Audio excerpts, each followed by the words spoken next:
Colin here with another Flashback Friday episode of the Patient Attraction Podcast. Now, recently, Google updated its algorithm yet again to give internet users the most precise search results possible. This applies to potential patients looking for a dentist online too.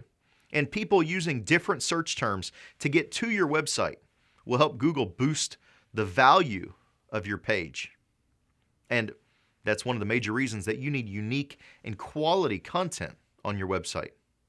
Now, I want to go way back to podcast episode 262, why Googling my dental clients gives you unimpressive results. There's a few things in here you may not know. Stay tuned. I'm sure you've heard the saying, what you see is what you get.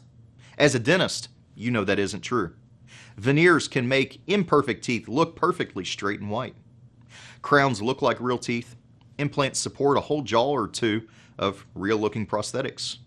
When we come back, I'm going to show you how, with Google ranking, what you see is not always what you get.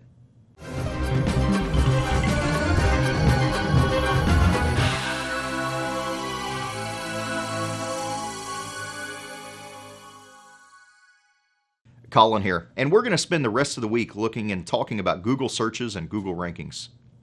It's always funny to me when a prospective client says, I looked up one of your clients and they weren't in the top 5 or the top 10 on my search.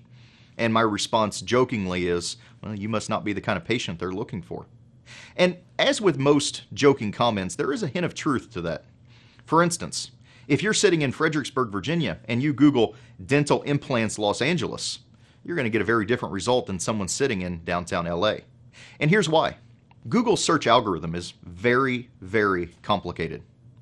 In August of 2013, a little more than a year ago, Google entirely revamped its search algorithm. And when I say algorithm, I mean the formulas and inputs and outputs that Google uses to try to give the person searching the best results that it can. You'll hear this new search algorithm called Hummingbird. And with Google's Hummingbird, they're not only using the phrase you searched, such as dental implants Los Angeles, but it's also trying to figure out what you actually mean by what you're searching for. Now, to figure out what you mean, Google is not only looking at the terms you used, but also other websites you've visited previously, other searches you've conducted previously, which websites you stayed on longer than others, and hundreds of other pieces of information, such as who's in your social networks, where are you located geographically.